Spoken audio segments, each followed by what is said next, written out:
Сортировать яйцо с точностью до сотых грамма теперь будут на Сыктывкарском подразделении птицефабрики «Зеленецкая». Там открыли новый цех сортировки яйца. Это стало возможным благодаря полной реконструкции яйцесклада, построенного более 30 лет назад. И это не все новшества, которые ожидают потребителям. Подробности у Северины Арпы.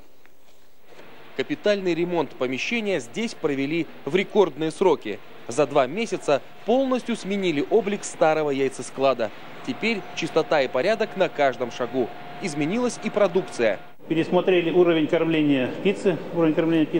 И сегодня, допустим, яйцо у нас совершенно другое.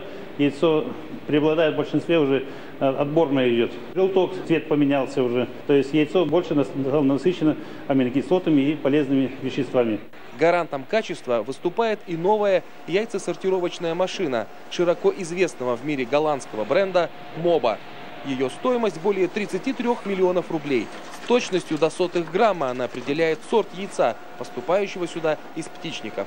Кроме того, до линии сортировки все яйца проходят через овоскоп, специальный аппарат, который позволяет рассмотреть мельчайшие повреждения.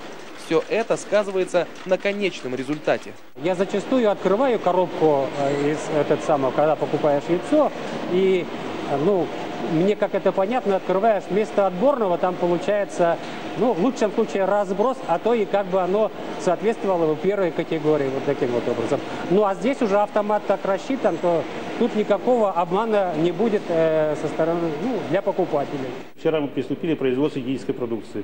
Это значит, что мы эту продукцию можем поставлять и в детские учреждения, и в лечебные здравоохранение, во все учреждения, поскольку на каждом яйце будет стоять дата.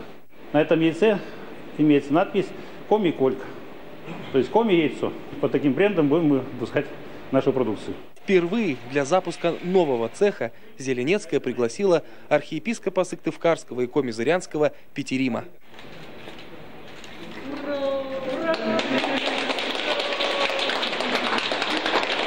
В преддверии главного праздника христиан владыка осветил символ Пасхи.